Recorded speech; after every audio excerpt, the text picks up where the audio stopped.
Hello, it is Monday, the 23rd of September. Welcome to another trip report. Today I will taking a direct KTX train from Busan to Seoul. There are lots of direct KTX trains, I think around at least 3 per hour. It also depends a little bit on the time of the day. It takes about 2.5 hours to go from this part of the country to the other part. This is like crossing the entire country from southeast to northwest. It's a long distance, or it's not a big country, but still it's a long distance. I came here this morning by a KTX and the ITX train combined as well. I did a trip report on this trip as well. For now it's a direct train to Seoul. Well, let's go to the trains.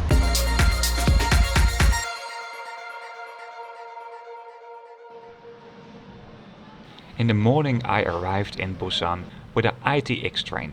You can see this in my previous trip report. Also in one of my previous trip reports you will find a trip report on a Mugunghwa train. This is the lowest ranked train between Busan and Seoul, but Mugunghwa trains can be found literally everywhere in Korea. From the railway station you have some pretty views over the city on both sides. It's even marked where you have to go for which viewing point.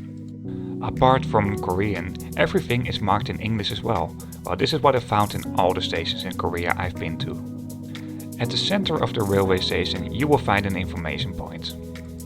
In the stations of Busan and Seoul there's even a small travel agency, because there are kind of special tourist trains in Korea. Well, you can see this in one of my next trip reports. I just keep on promoting my own channel, I guess. There's a Korea membership lounge as well. Well, I don't know what you have to do to gain access to the lounge, but in many countries a first class ticket will be enough. Well, since it's called a membership lounge, I don't think a first class ticket will just work for you here. As a foreigner, you cannot buy tickets at the vending machine, so you have to go to the ticket desk or use the Korea website. Well, there's also a Korea Rail Pass. Personally, I think it's better to buy separate tickets because, well, the Rail Pass is pretty expensive comparing to the price of normal tickets that are just very reasonable priced. At the high-speed lines you will find two railway companies, Korail that runs the KTX and another company that runs the SRT. In general they run more or less the same lines. The KTX runs between Busan and Seoul, well, and some other parts, and the SRT runs between Busan and Sueso. Sueso is a city on the east side of Seoul, and well, it's actually a part of Seoul because it's such a big city. The SRT recently launched its English website and soon they will accept non-Korean credit cards as well, so you will be able to book these tickets online yourself as well. When you want to travel with the SRT, the best thing is at this moment just to buy tickets at the railway station.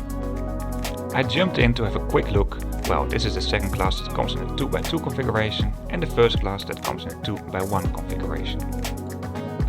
For both the SRT and the KTX trains that are made by Hyundai, the seats are always facing forward. The high-speed trains that are made by Hyundai are not as long as the high-speed trains that are made by Alstom. Most trains that run between Busan and Seoul are made by Alstom. But since I saw another KTX train that was made by Hyundai as well at the railway station, I just went in and had a quick look in this train as well. But I'll be traveling with one of these today. On the high-speed trains you will find two comfort categories, first and second class. Tickets for these trains include a seat reservation. On the platform it has been clearly marked where the train will stop, so you can stand at the right spot to enter the right carriage. Apart from that, carriage numbers are mentioned on the side of the train and also in the carriages itself, of course. Apart from that, on the side of the train next to the doors you can see on the color which class is located in which carriage. So the blue-green is for the second class and the red is for the first class. When the train was still in the station and it was not really busy, I went to have a quick look in the first class as well. This was one of the only places in the train where I didn't find gender-specific toilets. First class comes in a 2x1 configuration. Well, you have just some more space and the seats are a little bit more comfortable. As you can see here, you can't complain about not having enough legroom. You'll find a footrest and there's a small table located in your armrest. The table on the armrest is pretty small, so apart from that you'll also find a big table in the chair in front of you. This is perfect for when you want to work on a laptop, for example. You also find power plugs here, of course. In the first class there's a vending machine where you can tap water for free, and there are some newspaper available, only in Korean. Just like in the rest of the train, you will find luggage racks at the balconies between the carriages, where you also find in many places in the train a map where you can see what facilities are located where in the train. In the first class the seats are all facing forward. In the second class I found one carriage where the seats are also facing forward. This also means you have some extra space for your luggage behind the last row. And of course the overhead luggage racks that are pretty much the same all over the train. The biggest part of the second class had a configuration like this.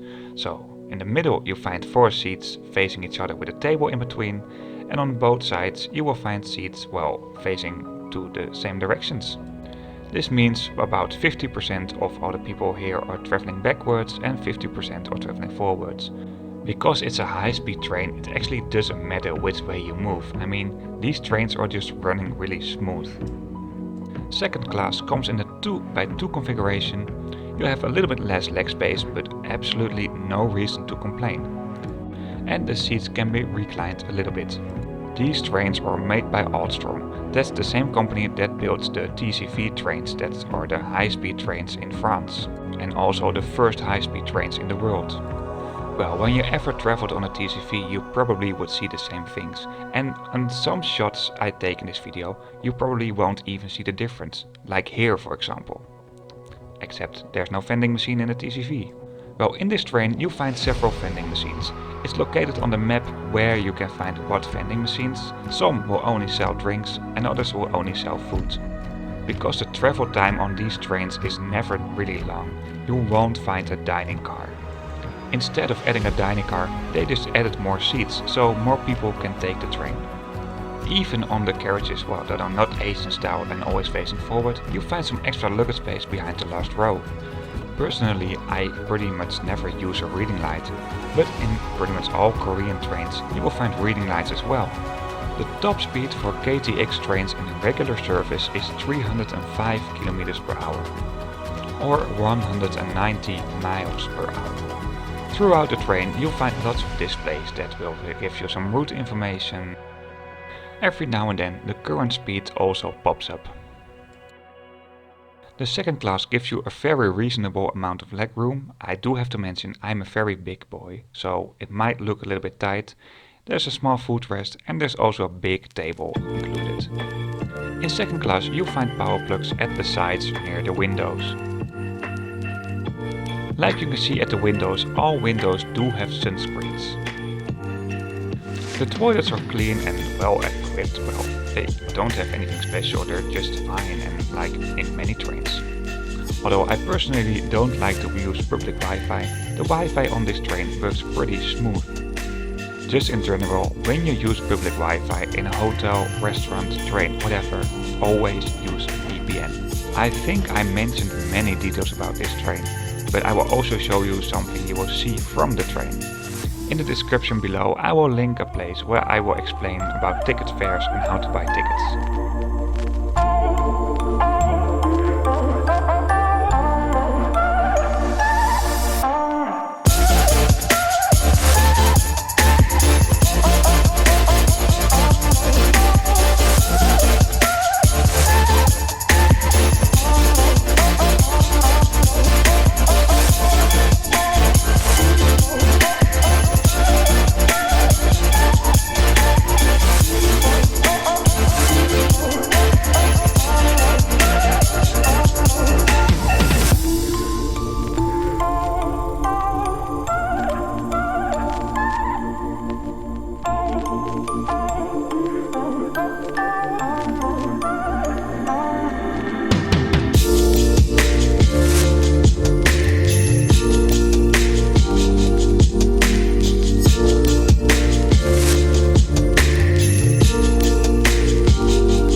this was my last trip report on a regular train here in South Korea. There will be some more, so stay tuned. Subscribe to my channel if you would like to see more trip reports. And as always, just give me a thumbs up.